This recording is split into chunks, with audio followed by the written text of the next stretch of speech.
Tere! Mina olen Mardo Männimägi ja sa vaatad One Stage vestlust number 36. 36 kord istume siin, publik on saalis ja ma olen ise väga põnevil. Ma tahaksin öelda ühe personaalse pöördumise sinu poole, kes sa vaatad ja kuulad meid. Me oleme näinud, et sa vaatad meie episoode, aga vahetevahel kohtame isikuid, kes vaatavad isegi 3 osa järjest, aga millegipärast ei ole subscribe vajutanud. Kui seda teed, jah, ma räägin sinuga, ole hea.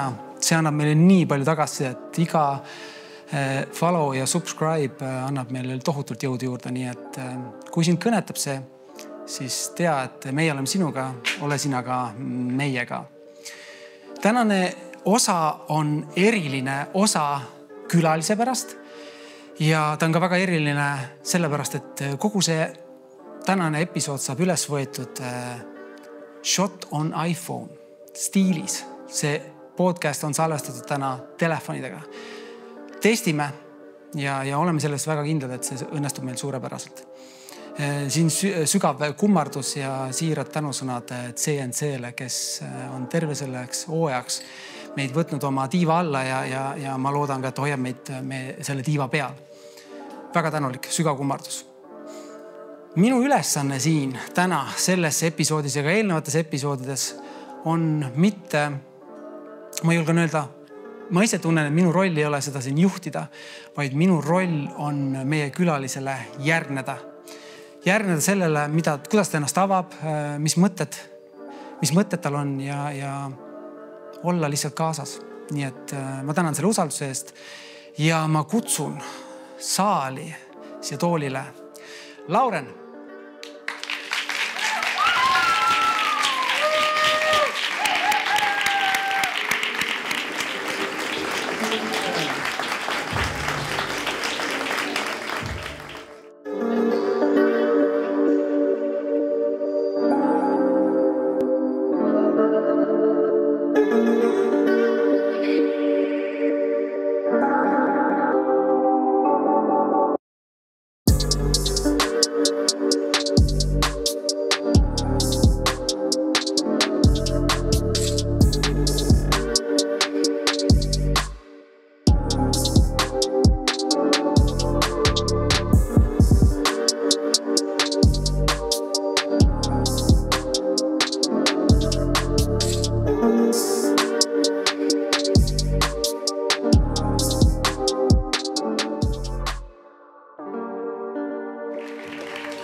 Ma mõtlen ausalt, siiralt, me pole sellist aplausi ühelgi salvestusel enne kuulnud. Nüüd ma lähen väga närvi. See on hea. Mulle meeldib see. Pinge on alati hea, seepärast, et pinge teeb selle asja paremaks. Kui sa nii ütled, ma ei tea, mul ei ole nii palju kogemust, et hinnata, aga ma loodan, et meil läheb hästi. Ma vaatan siin ruumis ringi ja ma näen ainult naeratavaid nägusid. Sul on nii palju fänne. Võib-olla fänn, fänn on nagu vale sõna. Fänn on kellelgi, kellel on mingi reaalne anne. Mul on tunne. Võib-olla mul on lihtsalt inimesed, kes minuga suhestuvad. Äkki? Äge, alates sellest hetkest, kui sa sisse astusid ja see energia, see rõõmsameelsus, et see teeb kadedaks. Mõtlen ausalt. Ma isegi ei oska midagi öelda. Esimene teema, millest me räägime täna on, ütleme niimoodi, et siin, kui keegi istub siin, vaatab seda lõiku või istub siin publikus ja tal pole õrna aimu, kes on Lauren, siis kes on Lauren? Ma küsin ise seda küsimust väga tihti endalt. Ma vist kõige rohkem või esimene tiitel, mille üle ma olen kõige uhkem. Ma olen ema. Ma olen naine ja siis kõik need muud asjad, millega ma igapäevaselt tegelen või rapsin ühes ja teises suunas ja proovin midagi kuskil saavutada. Ma olen Tartust ja ma olen Lauren. Tõesti, ma ei ole laulja, ma ei ole näitleja, mul ei ole erilisi andeid. Ma olen lihtsalt mina. Lihtsalt mina. Lihtsalt mina ja 24 tunniga saal välja müüdud. Mina olen lihtsalt mina. Pole enne näinud.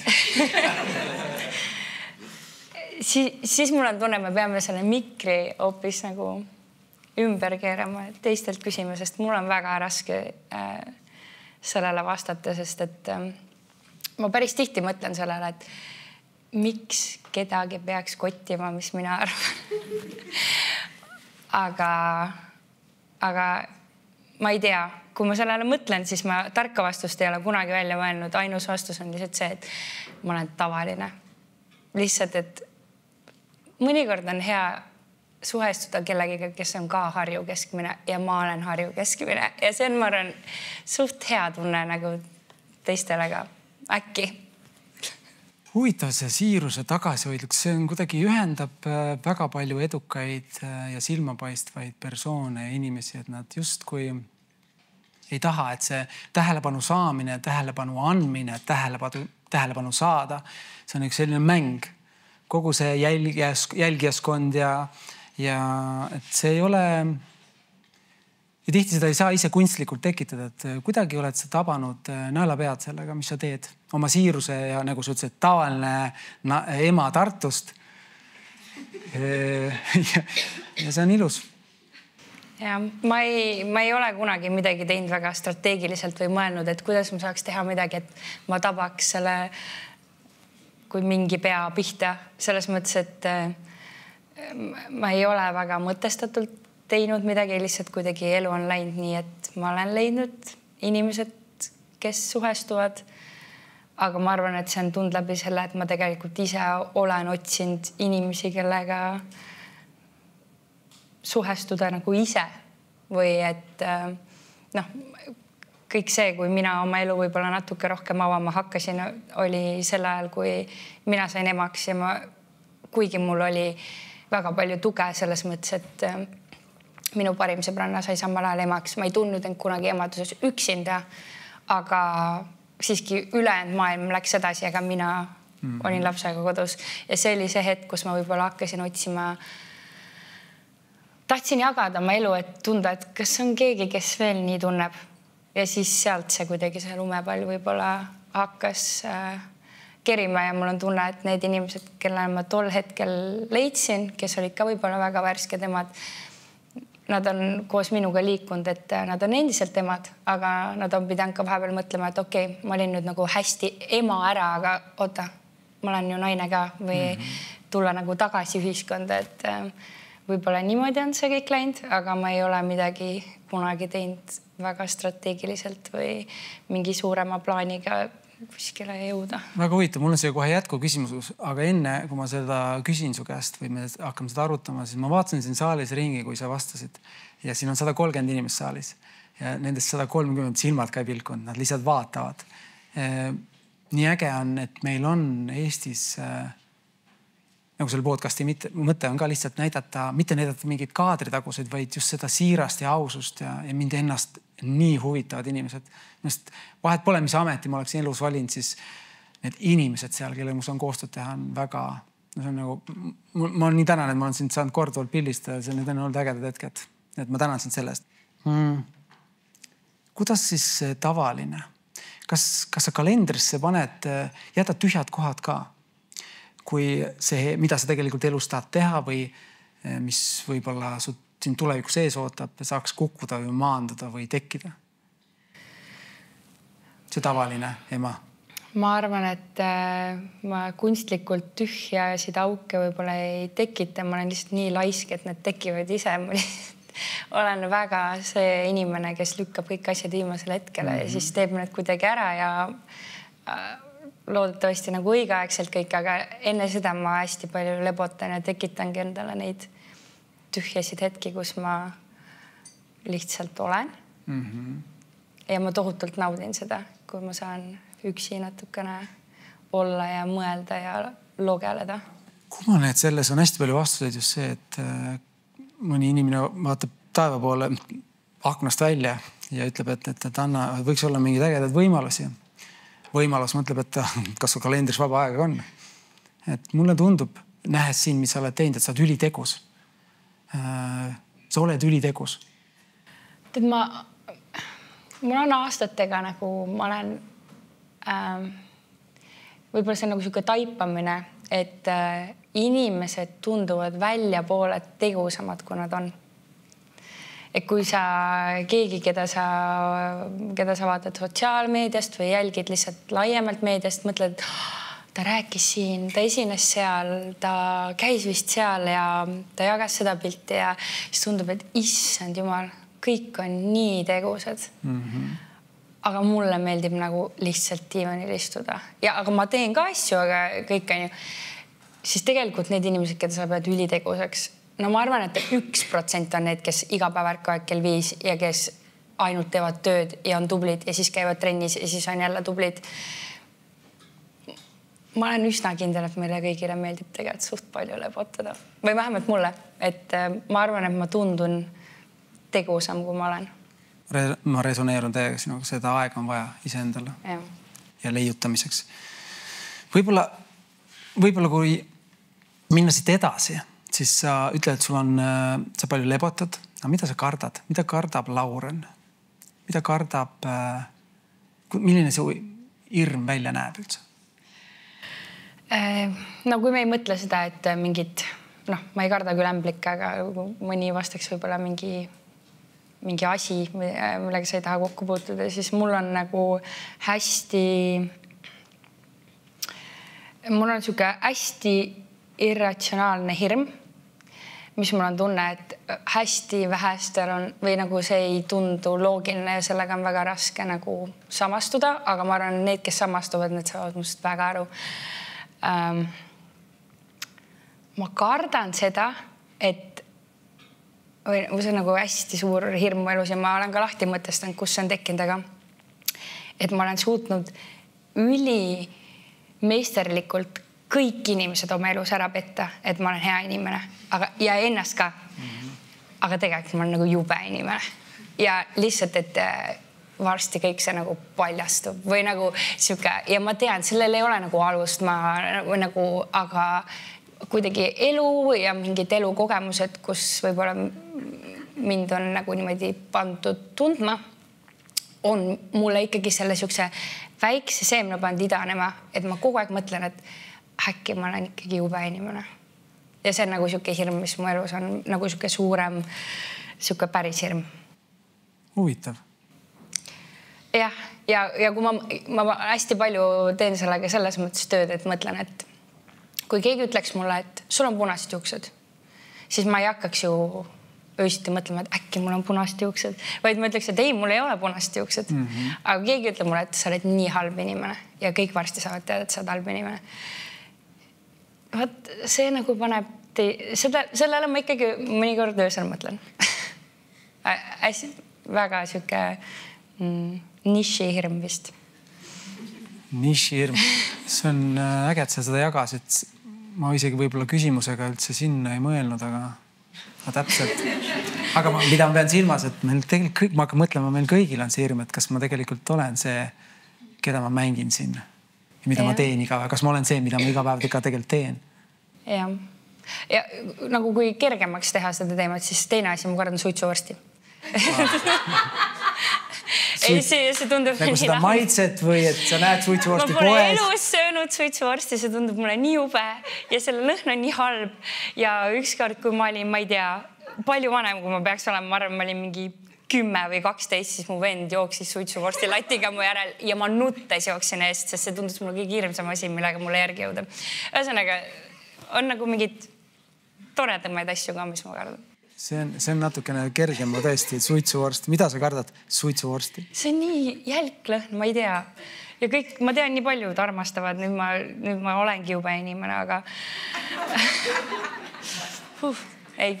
Ma arvan, et tervisele see on hea, sest suitsuvorst, seal on igast komponendid sees. Ma pigem surem paar aastat nooremana. Ei, ma ütlen, tervisele on hea, mitte suitsuvorsti võib süüa. Okei, no võt, siis meil on kauem. Väga hea.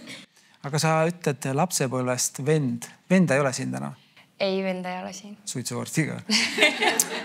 Huvitav fakt. Aga milline õde sa olid sellele vennale, kes sind vahel nahutas? Su vend on noorem, vanem? Mul on noorem vend, 4 aastat noorem. Ma arvan, see on selline vanusevahe, et me ei kasvanud nagu nii koos, et me oleksime kogu aeg ninapidi koos olnud. Aga samas meil ei olnud ka nagu nii suur vanusevahe, et ma oleksin olnud tema see suur õde, siuke nagu veider vanusevahe. Ma peaks temalt küsima, milline õde ma olen olnud, aga ma arvan, et me oleme nagu hästi hakkama saanud. Võibolla selles mõttes, et me kuuleme ju sinu versiooni. Mitte, et milline sa oled olnud, vaid milline õde sa täna oled? Ma arvan, et ma olen selline õde, kes on nagu hästi cringe. Ta nagu kogu aeg ütleb või nagu ma olen nagu, ta on nagu see stiilsem ja mul on nagu mingi, ma olen kogu aeg trendidest maas ja ma tunnen end tema kõrval vanana ja kuigi meie vanusevahe ongi 4,5 aastat. Ma kogu aeg tunnen, et ma olen nagu, ma olen ikka see mamps, aga ja ta on nagu siuke nooruslikum. No sa oled vanem õde. Aga me saame hästi läbi. Ma tean, et ta hoiab mind. Ma tean, et ta seisab mu eest, kui on vaja. Äge. See vendlus, tihti on see, et kodus käib selline draama ja sõda, aga kui lasteaias või koolis astub mingi kolmas keegi vahele, siis kus see õe ja venna vaheline side muutub hetkega nii tugevaks, et... Jah. Seda meil väga suurt sõda ei käinud, meil käiski nagu suitsuvorstiga kull, aga jah, ma arvan, see on tõsi ja seda ma näen ka praegu nagu oma laste pealt, et nad võivad väga sõjas olla ja samas, kui on see hetk, et on vaja kokku hoida, siis nad hoiavad väga kokku. Ilus. Kui me oleme lapsepõlves praegult, siis kas sa tunned, ikkagi inimesed ütlevad, et ma olen kasvanud millestki välja või me oleme tihti oma vanemate sellised nii-öelda copy-paste peegeldused. Aga milline, mingid sündmused kujundavad meid. Sündmused tekitavad elus võimalus. Mina olen sellest aru saanud, et kui sa tekitad mingi sündmuse, siis sul võivad tekkida võimalused.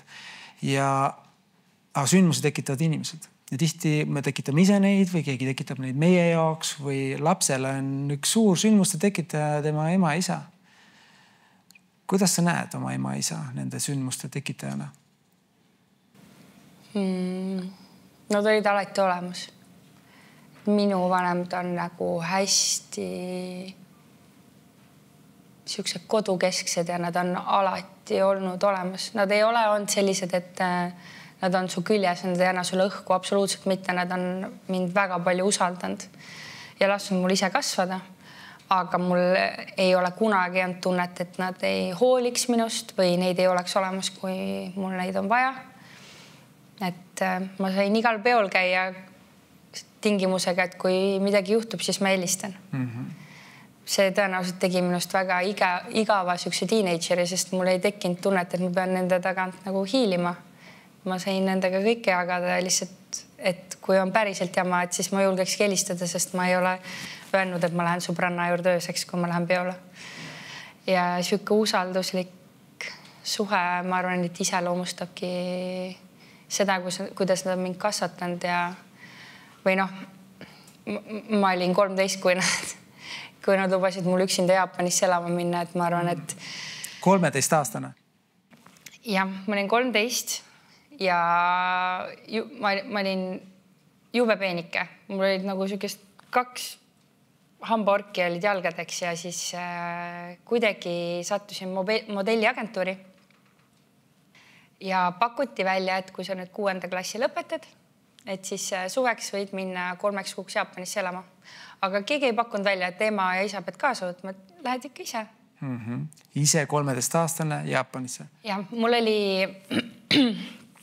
oli üks veidi vanem Eesti tüdruk ka kaasas, kellega me jagasime korterit ja niimoodi me 3 kuud seal elasime. Ma arvan, et see oli kõige suurem elukool selles mõttes, et ma jäin 13-aastaselt nii palju tekiilat, et ma siiamaani ei joo tekiilat. Issand. Aga tänu sellele ma enam 16-aastaselt väga ei viitsinud väljas käia Eestis. Ja ma pidin ärkama kell 5, et minna kuskile metrooga pildistamisele. Ma vastutasin endalt, ma tegin endale ise süüa. ma sain nädala raha, ma pidin mõtlema, kui palju läheb söögiks ja kui palju eest ma saan H&M-is midagi osta, sest Eestis ei olnud veel H&M-i. Et see oli väga lahe. Ja esimene aasta, kui ma käisin, ma veel midagi ei teeninud, aga järgmine aasta läksin Jaapanisse tagasi ja ma tulin juba tagasi niimoodi, et ma ei pidanud oma vanematelt enam taskuraha küsima. See oli väga äge tunne. Nii äge, et sa jagad esiteks see tekiila lugu on see selleks, aga mida teeb üldse maailma nägemine, kuidas ta kujundab inimest, et see definitsioon tavaline Lauren saab hoopis teise dimensiooni, kui sa ütled, sa 13 aastane ise manageerid, sa järgneval aastal tagasi tulles, sa saad ise raha asjadega hakkama. Väga kummaline, mitte kummaline, vaid see ongi see tavaline. Ma olin tavaline, mul ei olnud selliseid asju. Ma elasin, see ongi see, et mida need sündmused tekitavad ja teevad su eluga, see on ilus. Jah. Ma mäletan ühte lugu ja nüüd ma mõtlen ja kui ma seda nüüd räägin, siis mulle tundub ka, et äkki see ei olnud nagu päris, sest et nii palju aastaid on möödas, aga see päriselt oli nii.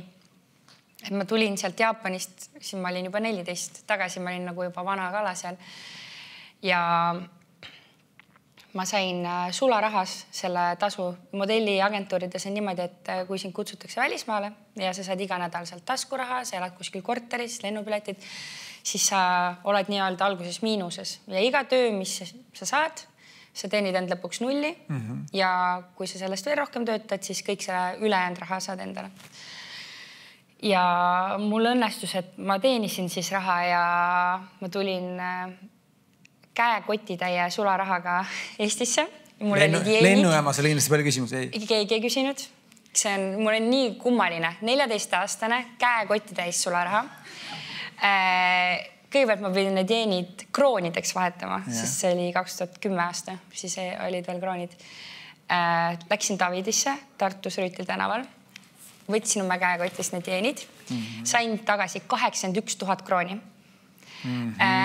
Siis panin selle oma 81 000 krooni käekotti ja siis jalutasin, tol ajal ei olnud Swedbank. Keskmine palk oli, ma arvan, sellel ajal äkki 8000 krooni. Ma ei tea, see oli, ma ikka tundsin, et väga rikkana nagu wow. Ma ei saanud aru vist. Ma võin eksida, aga siis saate suurusjärgust aru. Ja 81 000 krooni ja siis sealt Davidist Rüüti tänavat, kes on Tartust, need teavad täpselt, kus ma kõndisin. Kõndisin nüüd, kus kvartal on või seal kuskil või postkontor, seal kandis oli Hansapanga kontor. Ja siis kõndisin Hansapanga kontorisse, andsin need kroonid, ütlesin tere, ma tahaks enda kontole panna. 14-aastane. 14-aastane, 81 000 krooni sularaha ja mitte keegi ei küsinud. Mul ei olnud ema kaasas, mul ei midagi. Ja nad ütlesid, et aitäh ja panid kontole. Ma arvan, et tänapäeval oleks kohe kõned, et rahapesu ja ma ei tea, mis kõik. Aga... Palun kirjuta raha. Ja kus su ema on? Päritolu. Ja kus su ema on kõigepealt? Et see... Praegu tundub nagu veidra või nagu kas see on mingi päris lugu, aga minu arust oli ikka päris lugu, kui ma seda 10 aastat enne seda, kui sa ütlesid, oli 2001? See oli 2010. 2010. 10 aastat enne seda 2000. 20 aastat enne seda, kui sa ikkagi olid siin, leiti suuremas koguses Soome markasid, siis pandi kinni inimesi. Mul vedas oleks veel vangiga. Sa oled õigel ajal sündinud ja see, et kuidas sa lennujaamast tulid selle rahaga läbi, see tundub väga kummaline. Jah, ja kusjuures ma ju ei olnud pinges, ega võib-olla seepärast nad ei võtnud mind vahele, sest ma isegi ei saanud aru, et see on kummaline. Sa ei teadnud, palju see kroonid on? Ei, ma ei saanud midagi aru. Midagi anti kaasa. Läheme panka. Kuidagi, jah. Väga huvitav. Sellepärast on, et me saame inimestest aru, kui me saame aru esiteks, mis neil haiget teeb ja teine on see, kus nad pärit on, sest sinu jaoks see tavaline keskkond 2010, 81 000 on käekotis, käid ringi, sa ei saa aru selle raha ei mõjust ega sama hästi oleks seal võinud olla, mul oli kilo õunu kaasas on ja, et sealt see tavaline ongi võib-olla minu eriline. Jah. Või selles mõttes, ma siiamaani ma oleks väga õnnelik, kui mul oleks see summa, selles mõttes ma hindaks seda siiamaani. Aga jah, veider lugu. See on veider, aga väga naljakas lugu. Midagi võib-olla mitte süngemat, aga midagi, mis näitas sulle ka, et tegelikult seda tunnete ampluaad või ma ei tea, kas ma kasutan õiget sõna, aga kuidas ta pani sind tundma, aga andis sulle ka oskuse, kuidas tunda selliseid madalamaid tundeid ja nendega hakkama saada. Just lapsepõlvest. Jube põnev on. Siit tuleb, ma ei usu, et siit halvem lugu tuleb. Kui mitte selle rahaga seoses, aga kui mõtlen nagu lapsepõlvele ja mis on nagu mingid lood, mis on nagu võib-olla mitte nii naljakad, siis kuskil seal lasteaia lõpurühmas hakkas, mina seda nii täpselt ei mäleta, mina tean seda kõike, sest minu ema on mulle rääkinud. Et mul hakkas nagu kõht valutama, aga kes on lapsevanem teab, et esimese kõhuvaluga võib-olla sa lapsega arstile ei lähe, sest kõhuvalud on ka väga seotud pingetega, ma ei tea, lasteaias või seedimise, noh, mis iganes. Laps kõht valutab meil iga päev midagi uut. Absoluutselt, on ju. Aga see kõhuvalu nagu muutus selliseks, et ma hakkasin nagu öösiti nukkudega mängima ja ema nagu ärkes vaatas, et ma ei maga, vaid ma mängin vaikselt.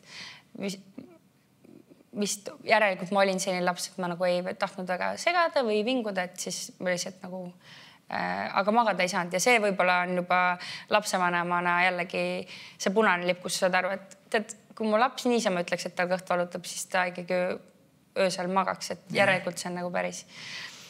Ja siis, kui ma lõpuks sinna arstile jõudsime, siis tuli välja, et mul on kõhus siuke kasvaja, mis nagu segab kõiki teisi organeid, sest et ta on juba nii suur. Ja siis lihtsalt oli nagu palju arusaamatust, et millest see on tekkinud. Võib-olla palju siukseid vale diagnoose,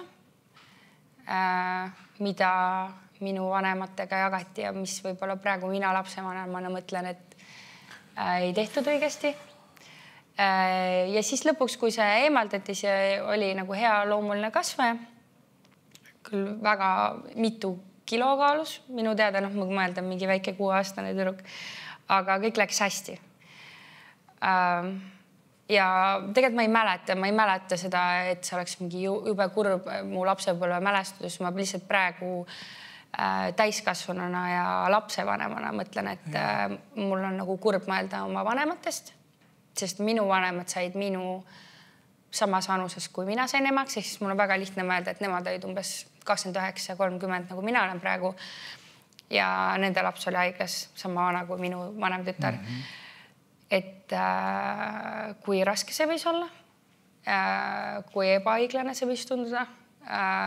Ja samas mina ise praegu kohati tunnen, et ma olen ikka veel laps. Kuidas siukse asjaga tegeleda, kui mul on vahepeal tunne, et kes mind üldse usaldab millestki aru saama. Et see on jah, pigem siuke mälestus, mida mul ei ole, aga mis on minu nagu peas tihedamalt nagu olnud nüüd, kui ma olen lapsevanem. Ma nagu mõtestan seda teistmoodi, sest muidu varem see oli lihtsalt, et mul on kõhu peal suur arm, aga see on terve elu olnud, et see lihtsalt on. Et ma lapsevanem kuulan seda, mul lihtsalt hirmu värinad käivad läbi, sest kui sa näed, et su lapsel on ebamugav olla, siis see 1 sekund on kohe tund automaatselt, kuidas sina seda tajud. Crazy. Ja, mul on selles mõttes, et iga hetk, see kõlab nagu halvasti, aga praegu lapsevanemana ma mõtleks, et ma tahaks olla pigem see laps kui see vanem. Et iga lapsevanem tahaks ka oma lapse valu võtta endale. Isegi kui sa ütled, et sa ei mäleta seda lapsena, siis keha ikka mäletab. Ja, keha mäletab. On see tulnud kusagil üles ka, et sa ei saagi aru, mingi tunne on, mis on lihtsalt nii ebameeldiv ja see... Pigem on see, et kuna toona jäi nagu küsimärk sinna, et ei on nagu need kõige hullemad diagnoosid, millest siuke kasvaja võib tekkida, siis oli lihtsalt, et nagu anomaalia. Aga kui ma sain 18, ma olin peale seda nagu suures pildis terve. Mingid ravimeid ei tarvita, mul on täiesti normaalne, tavaline inimene.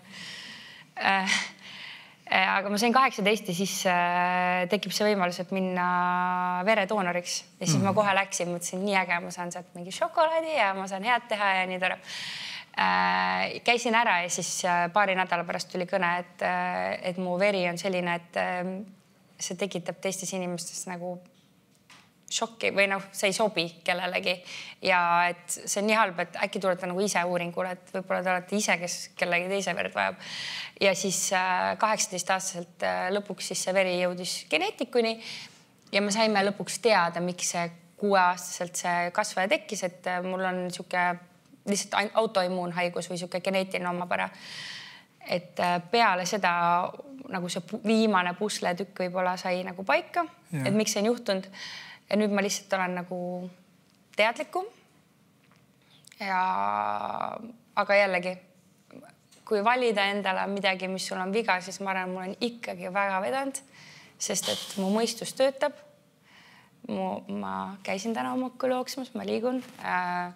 Mul on energiat, mul on kõik väga hästi. Et ma ikkagi ütleks, et mul on nagu vedanud. Ma kuulan lihtsalt seda ja mul pole õrna aimugi. Selles mõttes, et mul ei olnud õrna aimugi seda lugu. Ma ei teadnud seda. No jah, aga samas see ongi nagu nii suvaline lugu, sest mul ei ole tegelikult midagi viga või nagu... Või selles mõttes kõik on... Ja aga ma lihtsalt vanemana kuulan seda.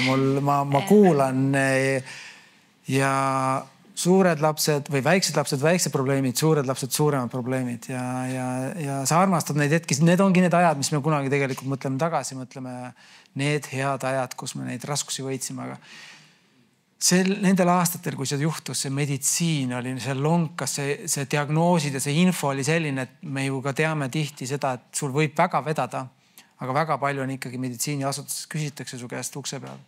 Miks sa siia tulid? See kõik kuidagi, mitte kõik, aga väga palju on ikkagi seda, et inimesed võib-olla, seal on väga palju häid töötajaid, aga tihti on olnud mul õnne kohtudest nendega, et nii harva, kui sa teed, kogu seda infot, taustainfot teades on see ei ole lihtne protsess, mida läbida. Ja see on mis elukogemus. Mulle tundub, et ma lihtsalt pean korra rahva seast võtma küsimuse, sest kas keegi soovib küsida Laurenilt esimese küsimuse? Aga jah. Tere, Lauren. Hästi meeldib on sind kuulata. Küsimus ei ole jutu jätkuks, aga olen tähele pannud, et sa võtsid endal jooksutreeneri, et küsiks, mis on eesmärgid jooksutreeneriga koos treenides? Mulle nii meeldib, et me teemat vahetame, siis ei lähe nagu liiga igavaks. Ma ei julge välja öelda, mida ma teen, juhul kui mul välja ei tule. Aga kui mul see välja tuleb, jumal, söögi alla ja söögi peale, ma panen oma Instagrami peosse ka, et ma selle ära tegin. Ütleme nii, mis nüüd on 6 aja pärast, ma ütlen.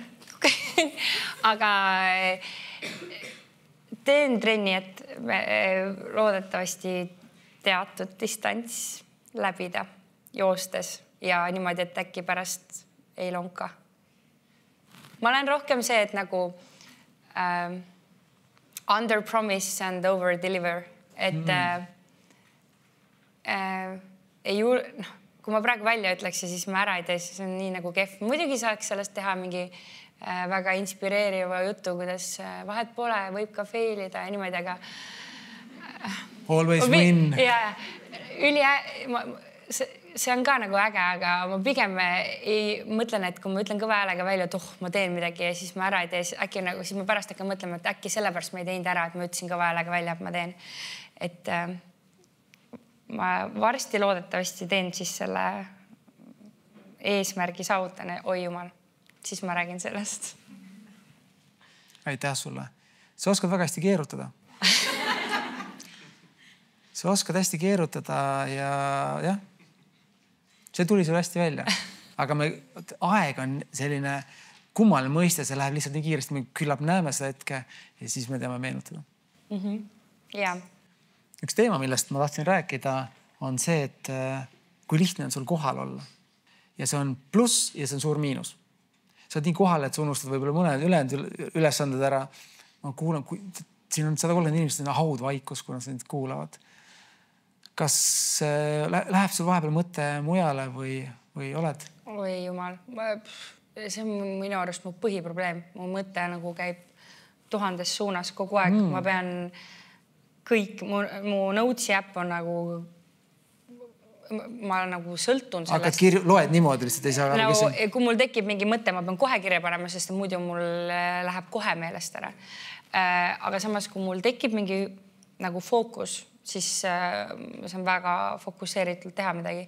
Lihtsalt, et seda tekitada, ma tunnen, et see nutiajastu on teinud oluliselt raskemaks selle, et sa leiad selle aja, et selle reaalselt fookusesse minna. Yeah. Nii palju lihtsam on ju vaatan midagi siin ja siis vaatan seda ja ta. Et ma tunnen, et mul on oskus olla kohal, yeah. Aga ma väga tihti ka pean endale meelde tuletama, et ole kohal. Seda kohal olla on hästi lihtne, kui sa oled oma inimestega. Et ma ei tea, ma olin nädalavahetusel just Tartus ja ma ei tea, maalisime. Ja see oli nii tore, ma ei mõelnud mitte millelegi muule. Või eelmine nädalavahetus käisin sõbrannadega maal, jälle maalisime. Kuigi ülihalvad selles, aga jälle sa oled kohal. Yeah. Et mõnikord nagu peab tegema mingid tegevusi, mis võtaks nagu muud mõtted ära. Aga seda, et öelda, et ma olen nagu see inimene, kes võtad ühe asja ette, oled kohal ja teise asja ette kohal, ma olen nagu laisk ja ma olen väga halva nagu keskendumisvõimega. Tavaline halb keskendumisvõimeta. Ma tundsin, kui sa astusid, meil on siin taga green room, kui sa sinna astud, sa olid ikka nii kohal.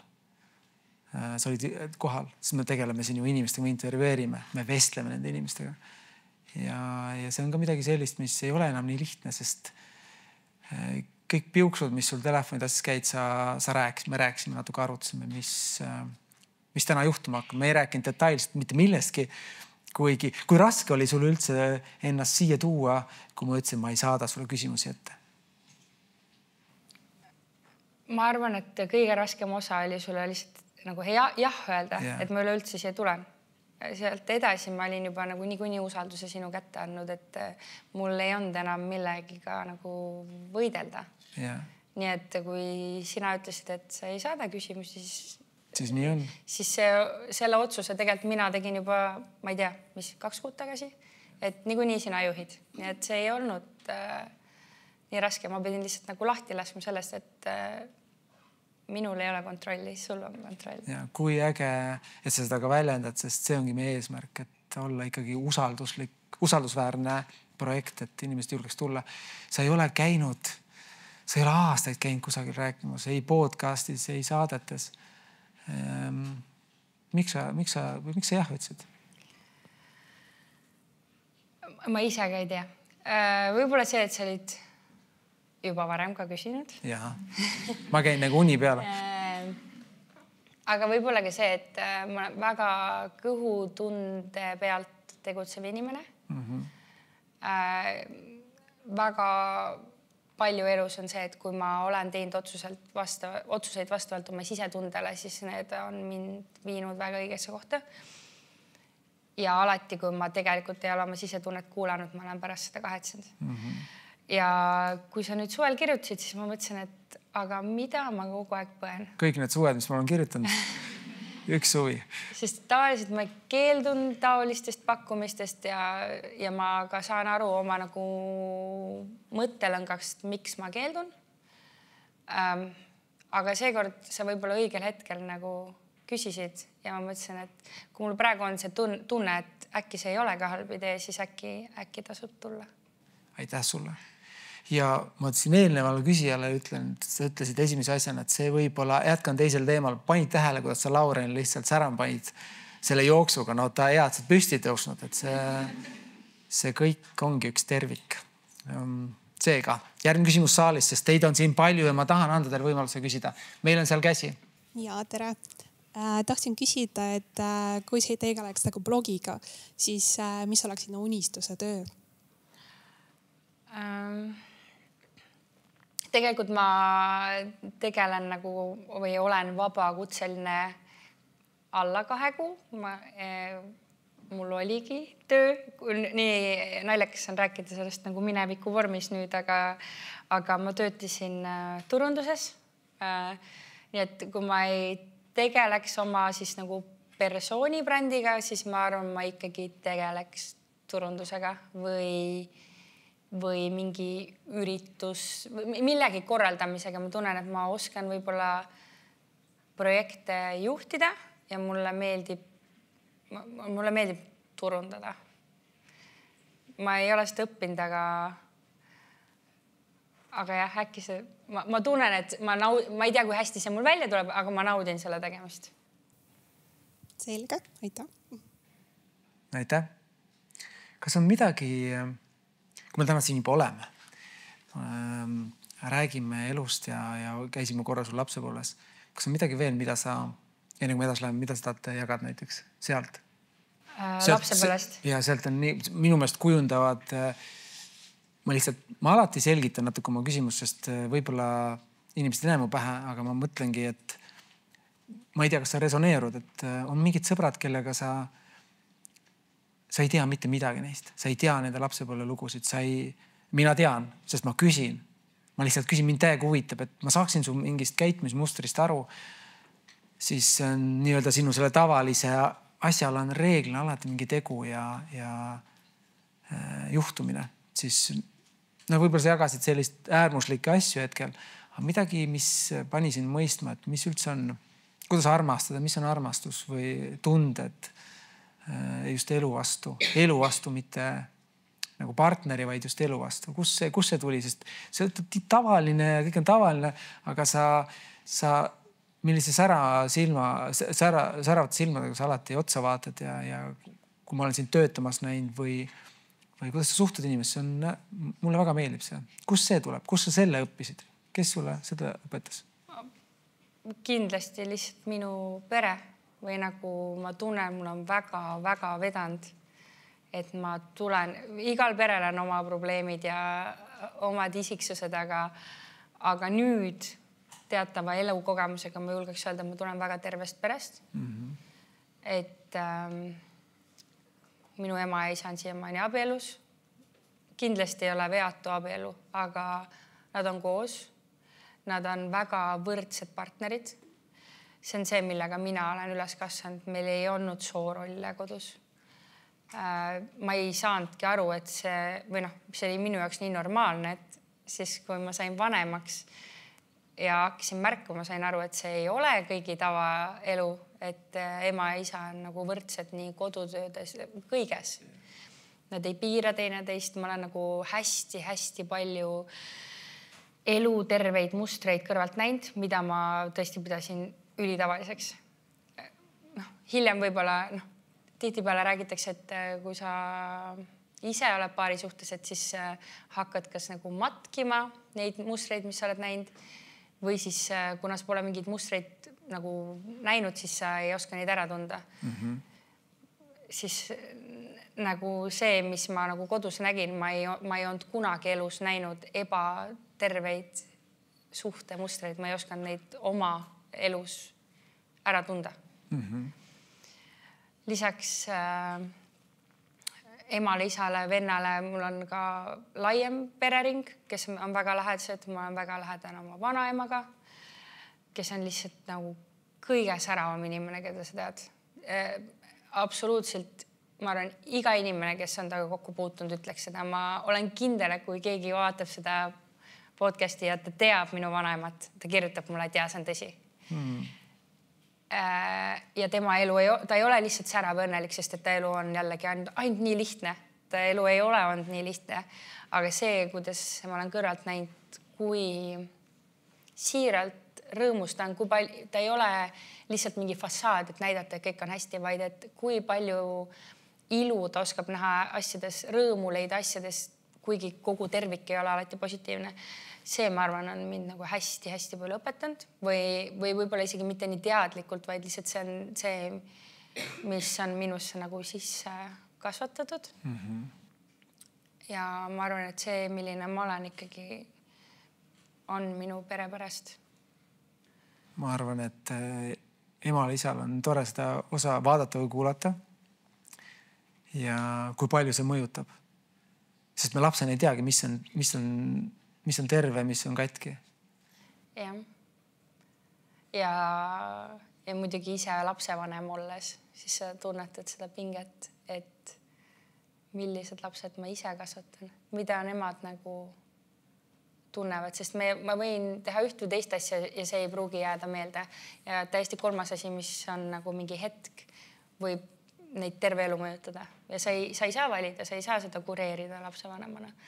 Ja see tekitab tegelikult ju üsna suure sükse, see on väga suur vastutus. Ja see sündmuste tekitamine nende ellu.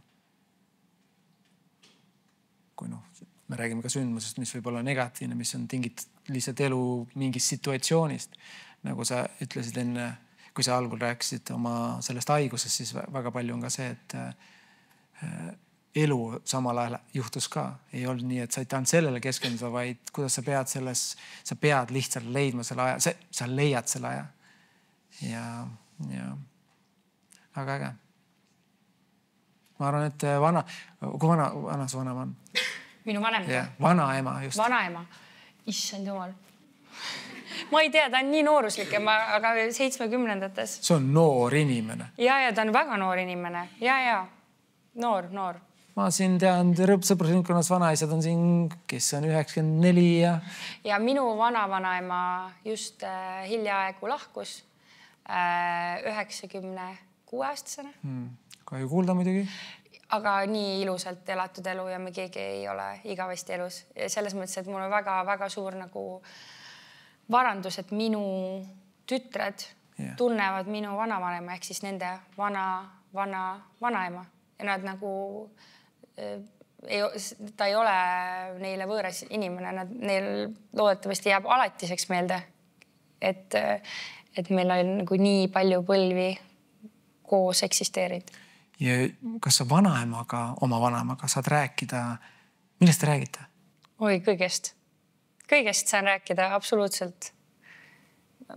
Mul ei tule isegi pähe, millest ma ei saaks rääkida. Ja tõenäoliselt kõigest, mis me räägime, me naerame sellele. See on see kindel. Ma olen seda korduvalt enne öelnud ja ütlen veel kord, et kui sul on võimalus vanavanemateks suhelda, siis kasuta seda võimalust. Sellepärast, et minul endal pole vanavanemaid ja ma olen nii jutukas, aga ma ei saanudki nendega rääkida. Ma oleks küsin täna, ma tulen nädalaks külla. Kohv, sooja ja täna nädal aega ma ei maga, aga mul ei olnud seda võimalust. Tagantjärgi mõtlen, mul on nii kurb, seepärast ma kuulan seda lugu ja see on võimalus, kus tuleb üksteisele vastu tulla.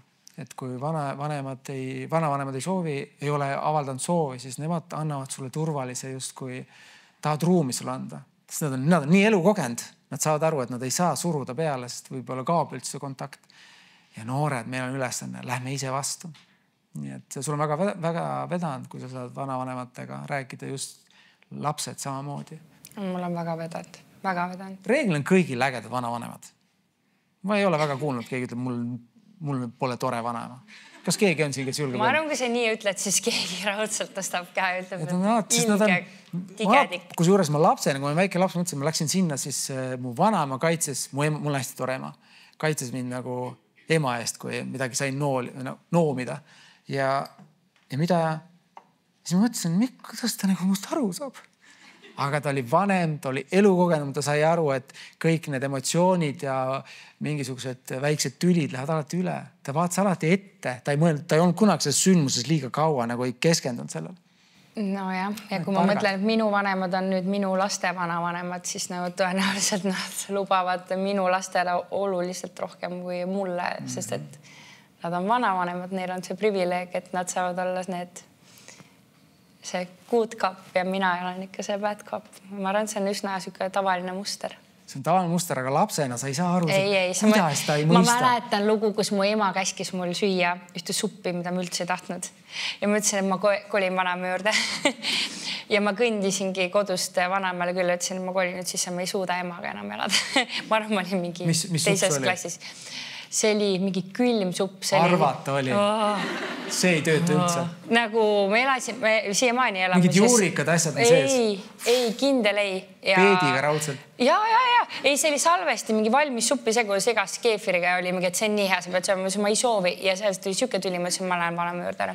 Ja vanema väga ilusti võttis, aga samas ta oli väga diplomaatiga. Ma õhtuks ma olin kodus ikka tagasi ja ta ei öelnud, et aga suppi ma ei saanud.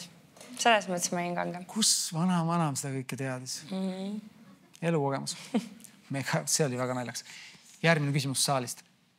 Ma arvan, et kindlasti on tulnud väga paljud inimesed kuulama sind, sest et kaasa arvatud mina arvame, et sa oled võimas naine. Ja sinu loost tundub, et su self-story on väga tugevalt seotud pigem sõnadega, nagu ma olen tavaline, see lugu on suvaline, aga millistel hetkedel sa ise tunned, et sa oled võimas naine? Ja mis sa sellest kontrastist arvad nende kahe äärmuse vahel?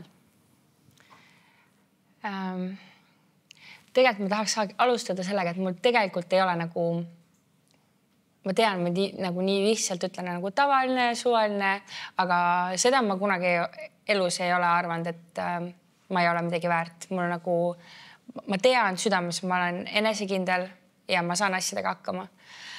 Aga ma arvan, et kõige võimsamana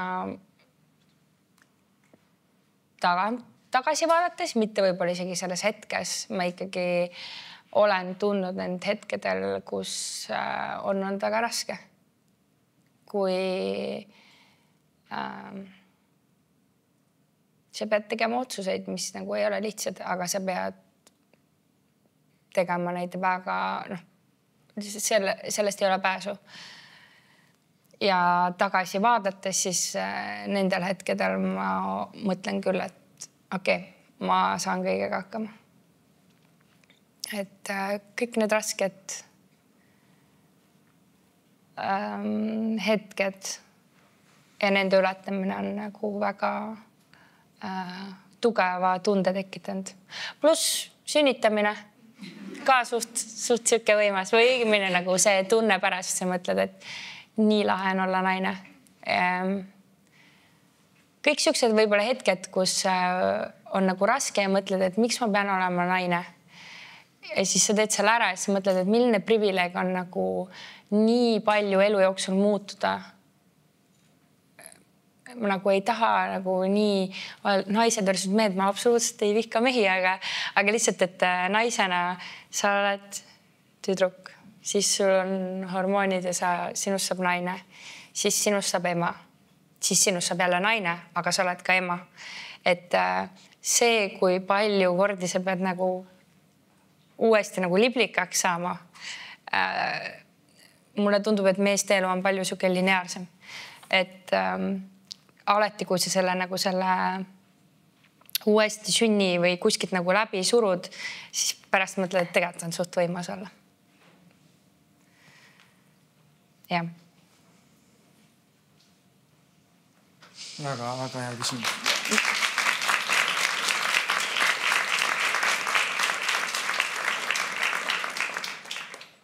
Just see mõtisklus selle üle, kui palju sa saad kogeda ühe elu jooksul. Me meestena küll näeme, kui sa oskad, siis sa saad kaasa elada, kaasa tunda, aga päris vahel võib-olla meestena unustame kiiremini ja siis me peamegi mõttes viima tagasi, et mida see inimene minu jaoks on teinud. Ja. Just ka näiteks, kui sa ütlesid, et emaks saamine, et mis võimalused te annate sellele vastassugu poolele. Ja ma absoluutselt mõtlen, et mehed saavad kogeda neid asju kõrval ja see on kindlasti mega võimas ja see tekitab seda austust, ma arvan, naiste vastu ja kui sa näed kõrvalt, aga neid asju kogeda ongi see, et mul on tunne, et sul ei pea iga naine meeldima, see ei pea olema iga naisega sõbranna, aga naine mõistab naist paremini kui ükski mees elus saab, sest et sul on nii palju lihtsam mõista neid inimesi, kes on sama asja läbi elanud. See on lihtsalt minu silmis fakt.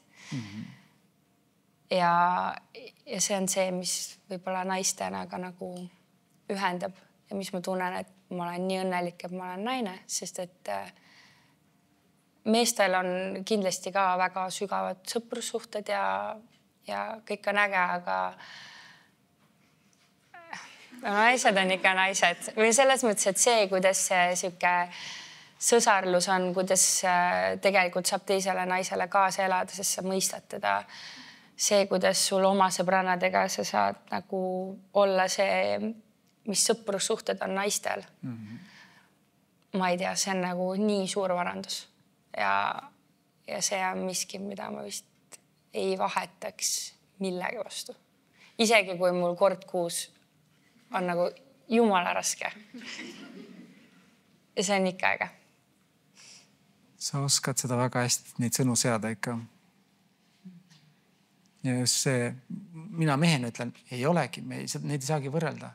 Ma olen väga tänulik, et me saame seda raamatu kaart näha kas või, et see on midagi sellist, millest me ei saagi aru. Ka mees, kes pole näiteks isa, võib-olla ta kuulab seda, mida sest väljendus, et mõtleb, millal tuleb järgmine küsimus. Aga kui ma kuulan seda, ma näen, kuidas sa seda kõike praegu vastasid ja väljendasid, seal oli nagu nii palju emotsioone lihtsalt. Ja jällegi, naised saavad niikuinii aru ja I'm for the girlies, nii et vahet. Mina sain aru ja kui ilus oli tõesti. Ja väga hea küsimus. See oli väga tugev küsimus. Ma olen selle üles kirjutama. Väga tiip. Ja kõik see teebki naisest naise, et sa oled olukordades, et sina annad elu. Sa annad elu ja sa noomid seda teist poolt, juhendad teda. Ja sa lood elu ja sa ohverdad ennast väga palju. Ja see kasvatab sind ja see annab sulle elule nii palju värve, mis seal varem ei olnud. Ja see on nii äge, aga sa ohverdad ennast nii palju. Ma mõtlen näiteks enda rasedustele, siis esimene oli võib-olla lihtsam, aga teine oli nii raske, et võib-olla selles hetkes ma sain aru, et ma pean ennast ohverdama, sest ma kannan elu, ma pean selle elu siia ilma tooma. Ja ma olin võib-olla nii fookuses, aga kui ma mõtlen nagu tagasi, siis mul on nii kahju endast. Ma mõtlen, et kui raske mul oli, ma isegi ei rasknud endal tunda seda. Et väga keeruline. Ja samas sa teedki seda, sest et see on sinu missioon. Ja sellega võib-olla ka nii minu jaoks märgiline lugu või mina tunnen nagu, et ma ei ole meeletult spirituaalne inimene, aga mingid asjad elus sa võtad ikkagi neid märkidena. Siis see teine rasedus oli väga raske, sest minu enda tervis oli väga halb. Ja selleks, et ma saaks selle raseduse kanda lõpuni, nii et me mõlemad oleksime olemas, pidin ma hästi tugevaid hormoone sööma, hormoonravi. Kes on sellega kokku puutud, jällegi sellele story'le nüüd side story. Minu elu nagu hästi suur taipamine on see, et need inimesed, kellel on sinuga sama kogemus, nad mõistavad sind. Ja need inimesed, kellel ei ole seda kogemust, sa pead ise lahti laskma, et nad ei peagi aru saama lõpuni. See on väga okei, kui nad ei saa aru ja sa ei saa sellest ise trigerduda, et nad ei saa aru. Igatahes, kes on hormoonraviga kokku puutunud, teab, kui nõmes on naisena, kuidas su nägu läheb paista, sa ei tunne ennast peeglist ära. Minul isiklikult tekkis väga tugev akne ja see ei ole nagu punn ja punn, see oli nagu hoomamatu. Ja see on nii pealiskaudne justkui, aga tegelikult see on väga raske, kui sa selles oled. Ja samas ma sõin neid hormoone, sest et mul oli olulisem see elu säilitamine kui see väline pilt. Aga lõpuks, kui see rasedus hakkas lõpule jõudma või õigemini natuke oli veel aega, siis jõudis kätte minu sünnipäev ja minu tütar sündis minu sünnipäeval mulle. Ja siis ma sain aru, et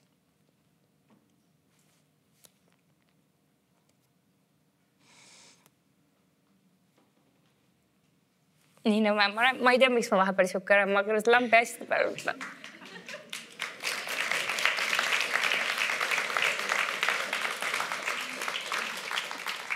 Ühesõnaga, täiesti, see ei ole ju mulle uudis, see on täitsa, ühesõnaga, ta sündis mulle kingituseks. Ja mul manager siin aitab. Ja siis mina võtsin seda märgina, et kõik see eneseohverdus või see raske aeg on nagu ära tasutud, sest ta tuli, see ei pidanud nii minema, et ta tuleb mulle sünnipäevaks, aga ta sündis minu sünnipäeval. Ja see on see nagu emana, mis ongi, see ohverdus hakkab rasedusega. On igasuguseid imelisi rasedaid, kes võib-olla ei saagi aru, et nad on rasedad, aga üldjuhul naised juba siis ohverdavad ennast ja see ei lõppe, aga see ei ole üldse nagu selles mõttes nutulaul. See on nii ilus, ma nutan praegu, sest see oli nii ilus. Et mida edasi, siis sul on see beebi ja siis sul on see 3-aastane, keda häirib õmblussokil ja kõik need asjad on ju edasi, me kõik saame aru, kellel on lapsed, on ju. Aga need ei ole halvad asjad, need on need asjad, mis on tegelikult nagu nii ägedad. Aga kui palju sa pead oma enda egoga tööd tegema, et nende asjadega hakkama saada. Et see emadus on nagu väga tuus.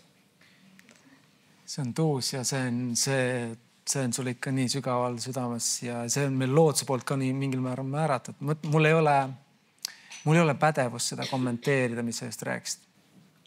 Ei, no, sa oled isa, sa oled kõrvalt näinud kõik, kuidas elu siia ilma tuleb ja kuidas seda luuakse ja kõik, aga lihtsalt nagu naisena seda läbi elada lihtsalt on midagi teist ja ma loodan, et ükski mees ei tunne seda privileegi, et ta sellega vaidleks. Et naised on selles mõttes võimsamad. Ja ma loodan. Kahtlemata. Ja ma loodan, et igal mehel tekib see võimalus selles samas vestluses osa võtta, samamoodi pisarda natuke, mitte keerata ennast ümber ja öelda, et ma ei saa aru või ma ei suuda resoneeruda või ma loodan, iga mees saab seda tunda, sest sealt alles elu hakkab minu meelest. Lapsevanem, ma olen seda nii palju siin podcastis öelnud, see on elu muutev. Süda jääb sama suureks, aga mahutab 50 000 korda rohkem.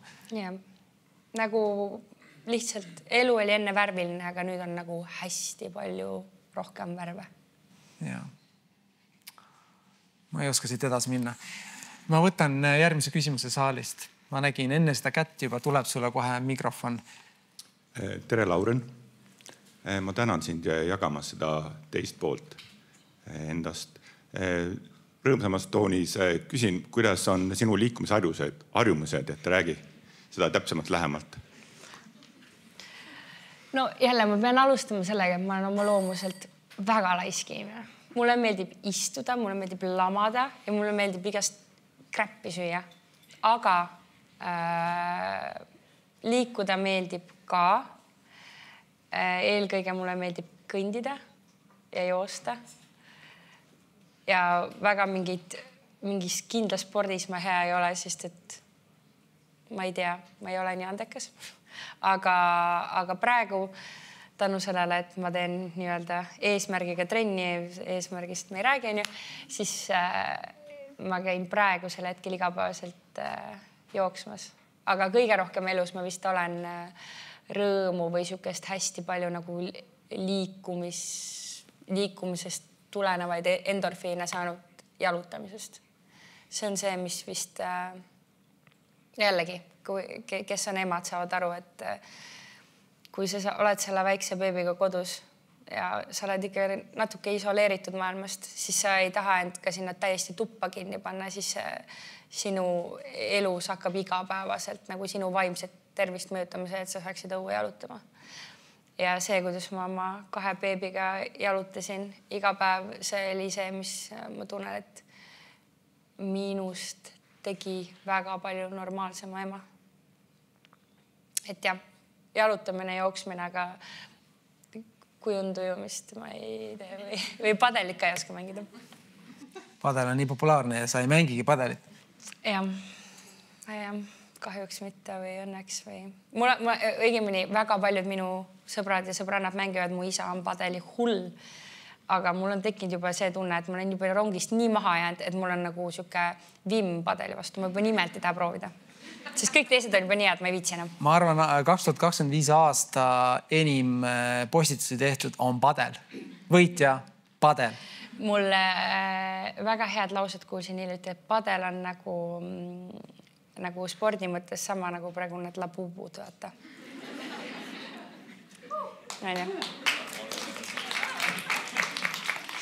Juba 2 küsimust on tulnud saalist su spordi kohta, sest ma saan aru, et sa palju... Kui ma tundun, siis järelikult väga sportlik, ma ei ole üldse nii... Sind on nähtud kas mööda jooksmas või...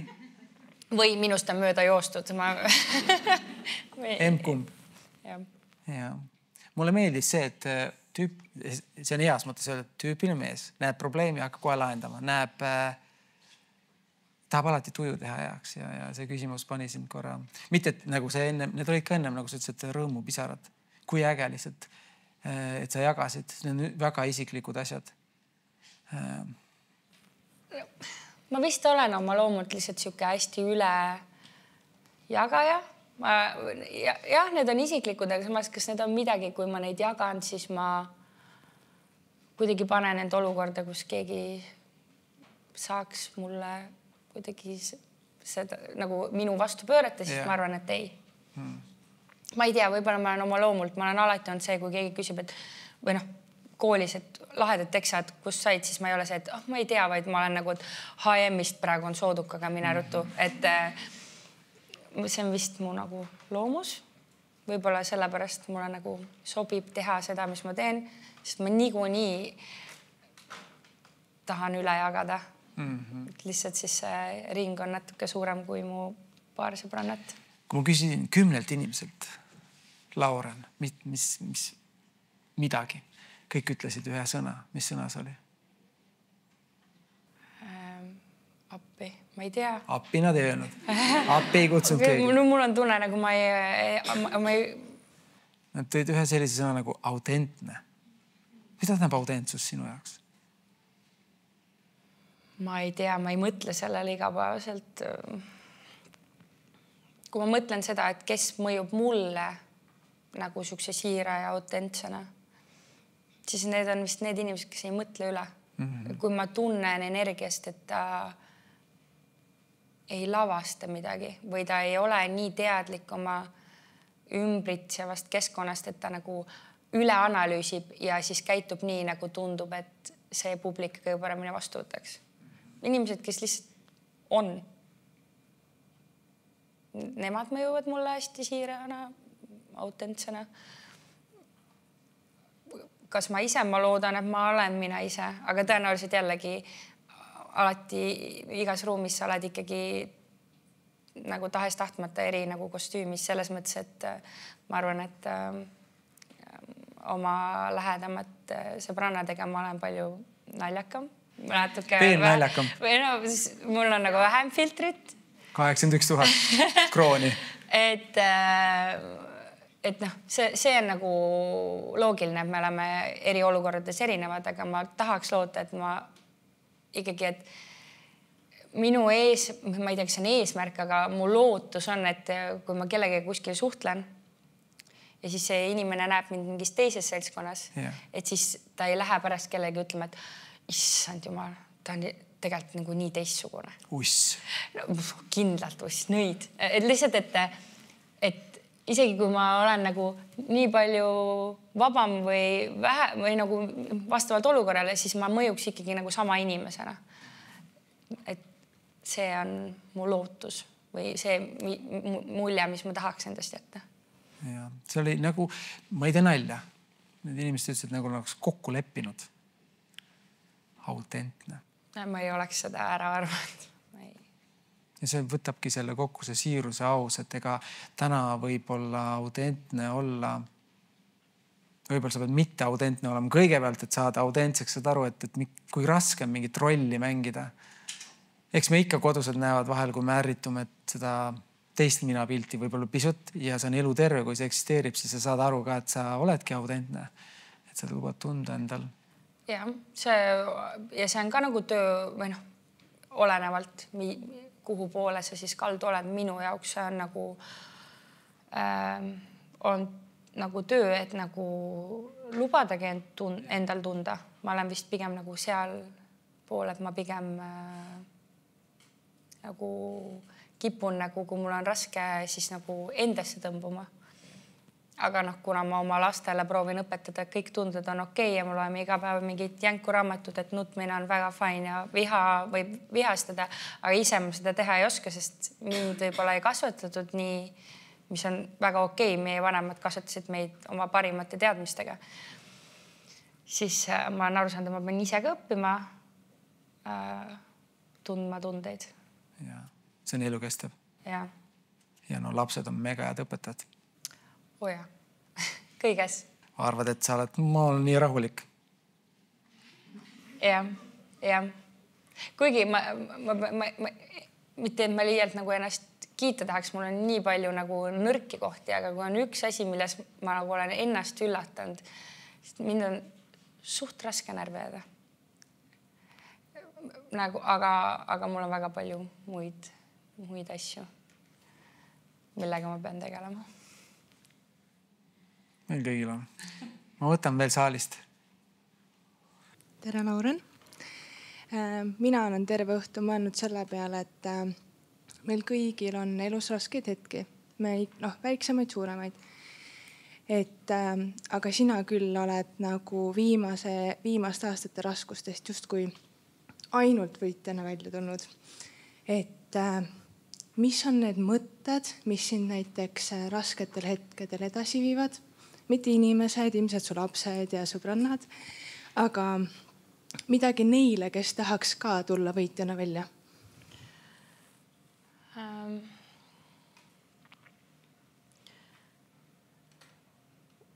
Ma ütlen siis need asjad, mis mul nagu tulid kohe pähe. Tõenäoliselt ma lähen koju ja mul tulevad paremad mõtted, aga üks asi, mis mind ennast hästi palju aitab, on see, et kõik on mööduv.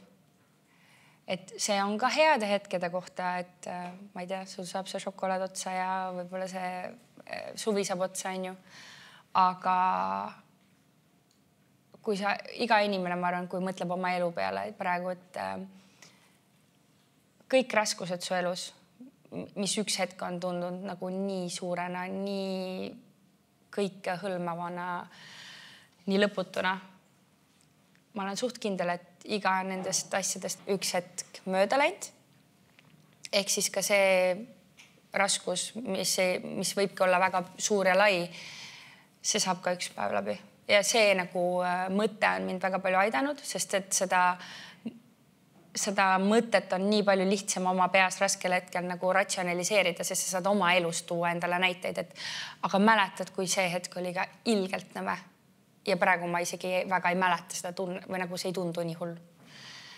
See on mind väga palju aidanud. Ja teine asi, mis on aidanud mul nagu toime tulla sellega, et kui ma olen nagu väga haiget saanud, on see, et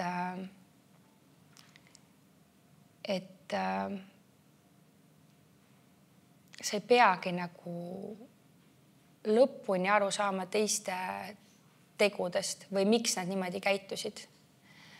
Ja see on võib-olla hea, kui sa ei saa aru, see tähendab, et sa ei teeks kunagi niimoodi. Et mul tuleb meelde üks nagu olukord, kus ma ei pea, ma ei hakka nagu laiemat konteksti jagama, see ei ole siin oluline. Aga oli olukord, kus mulle öeldi, et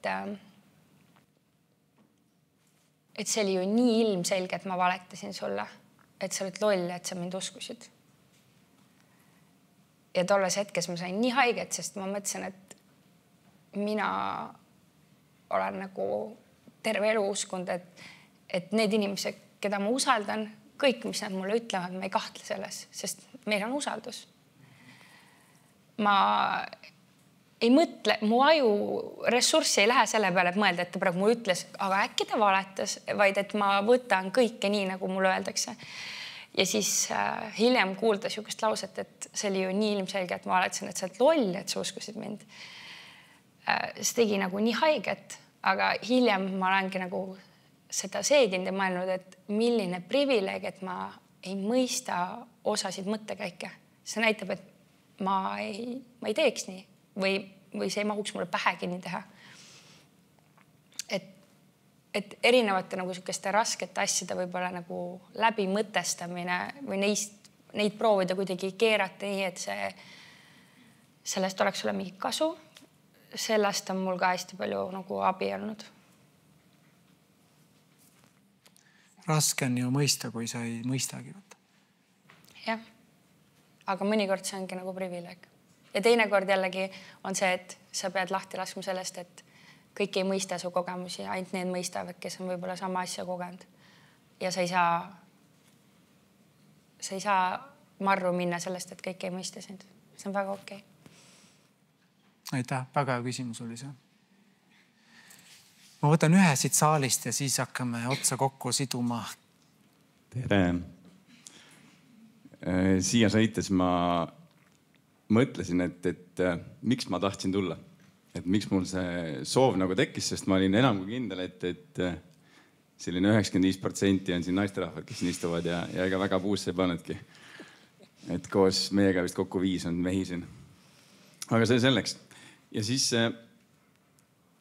mind on nagu mitu mõtet saatnud siin. Alguses oli nagu see, et ma mõtlesin, et ma küsin su käest, et mis su supervõime on nagu sinu enda arust. Sest see on millegi peale, mille ma peale nagu ise ka palju mõtlen. Enda puhul. Ja siis ma sain aru, mis sinu supervõime on ja nüüd ma nagu küsiks pigem sellist asja,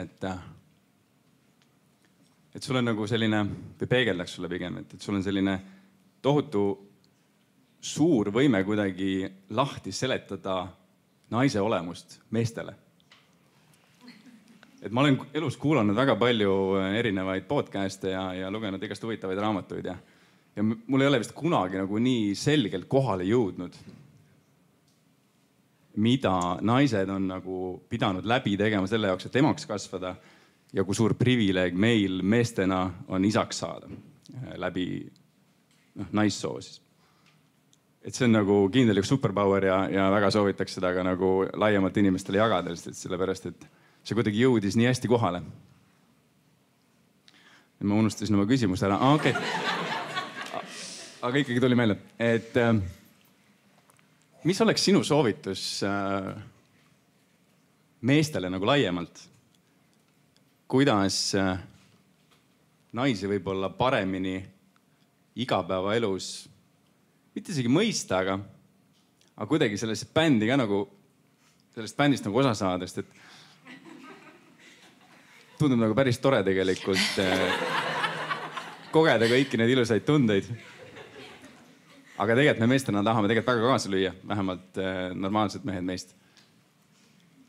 Et kuidas rohkem osa saada? Ma ei ole kunagi sihukest komplimenti saanud, aitäh. Ma ei teadnud, et ma oskan neid asju. Aitäh. Ja see küsimus tegelikult tabas täiega minu väga nõrka kohta selles mõttes, et mul ei ole vastust, sest ma tunnen, et see on miski, milles ma elus nagu olen kohati failinud, sest et see on jällegi läbi elukogemuse. Ma olen aru saanud, et kui mind natuke suruda, siis ma olen väga hästi ka nagu uksematt. Kuigi praegu mul tundub see, et ma olen ju julgeja, ma räägin ja bla, ma tean seda kõike enda kohta, aga ma olen oma loomult hästi konflikte vältiv inimene, kui ma näen, et nagu ma oskan ruumi lugeda ja kui ma näen, et mul on lihtsam oma ego alla suruda, kui tekitada konflikti, siis ma alati pigem surun oma ego alla.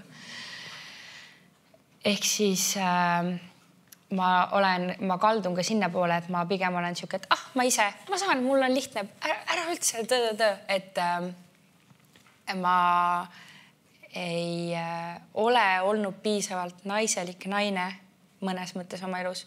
Ma olen nagu kõik enda peale võtnud. Ma olen esimene, kes seda nagu tunnistab.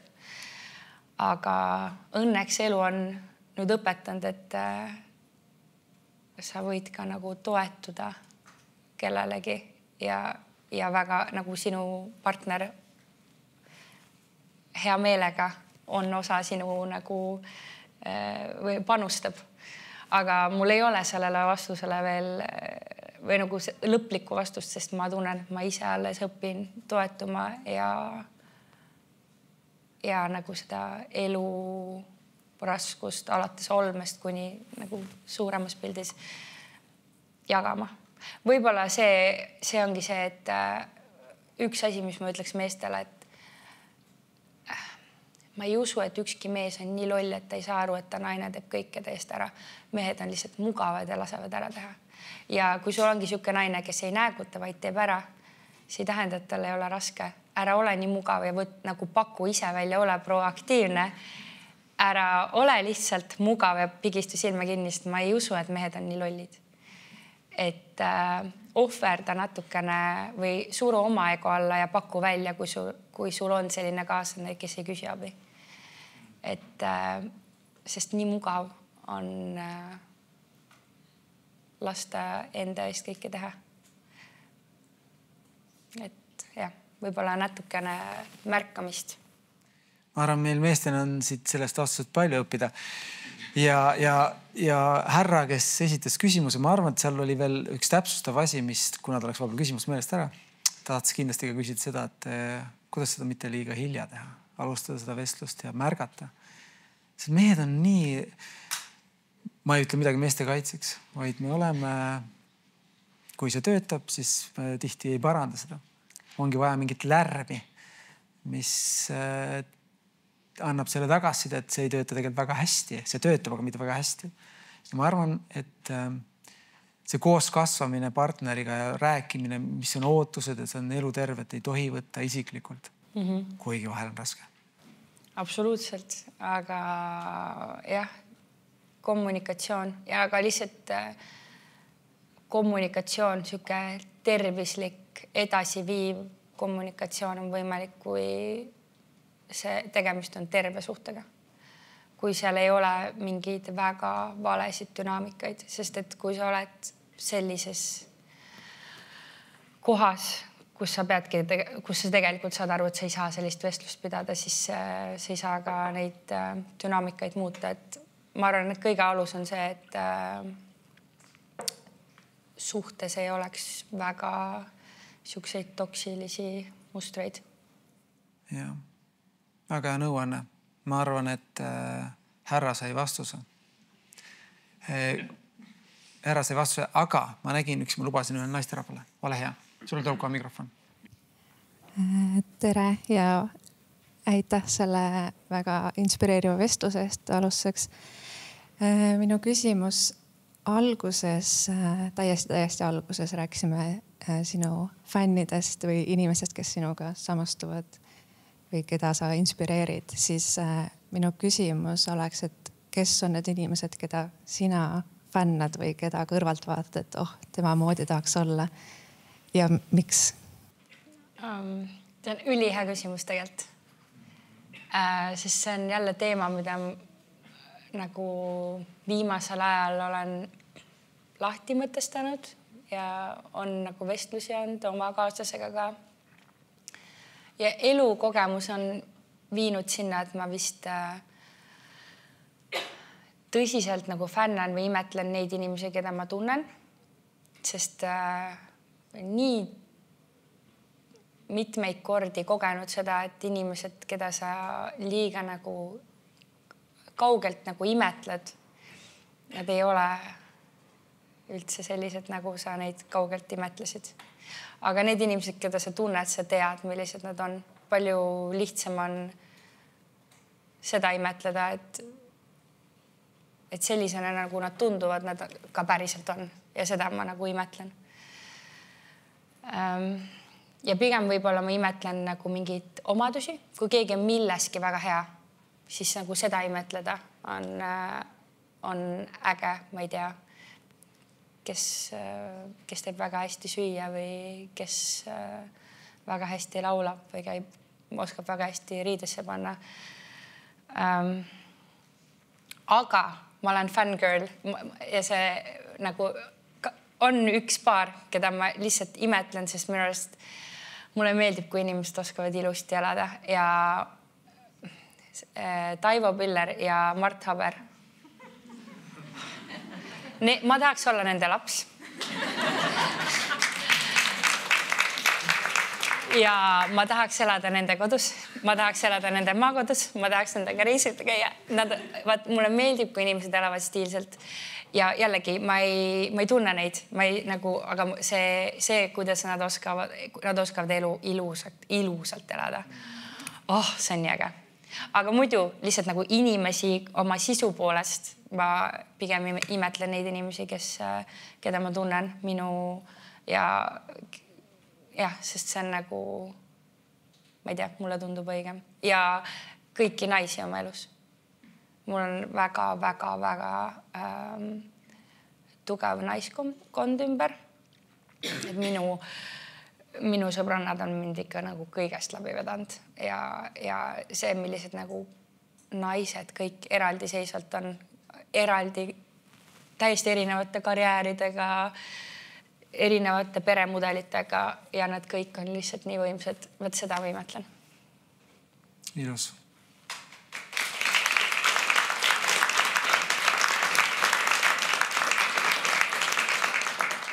Kuna ma tean, et sul 2 pisikest ootavad kodus ja sa oled neile andnud lubaduse, et sina paned nad magama ja me ei vea seda lubadust alt. Neil on kindlasti pidu, jää emme veel kauemaks.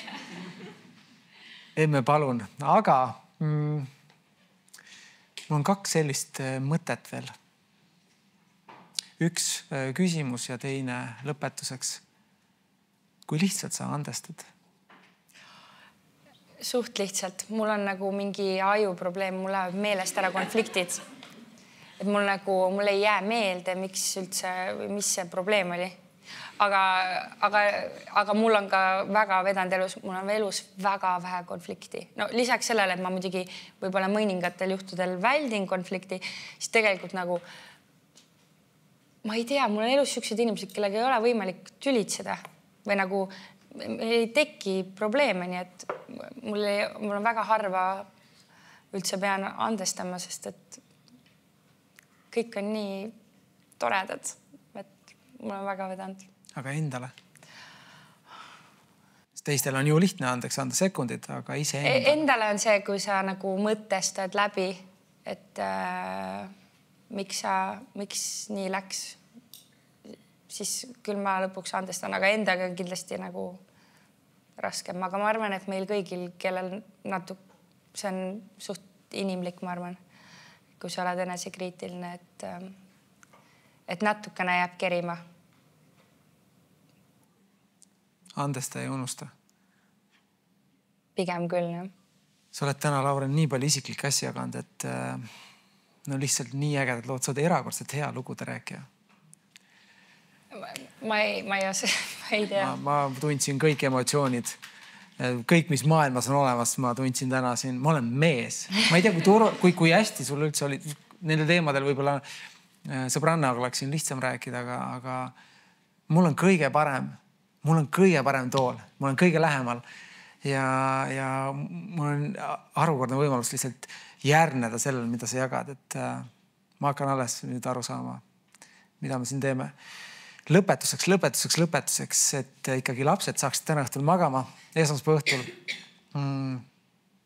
Miks peaks keegi seda episoodi vaatama? See on ainus küsimus, mis Mardo ütles mulle ette ja ma lubasin, ma mõtlen sellele ja mul tuli alles praegu meelde, et ma ei mõelnud sellele. Ma ütlesin sulle seda muidu Green Roomis ka umbes 20 minutit enne salvestust. Äkki seda peaks kuulama, et tunda enda oma mõtetega vähem üksi.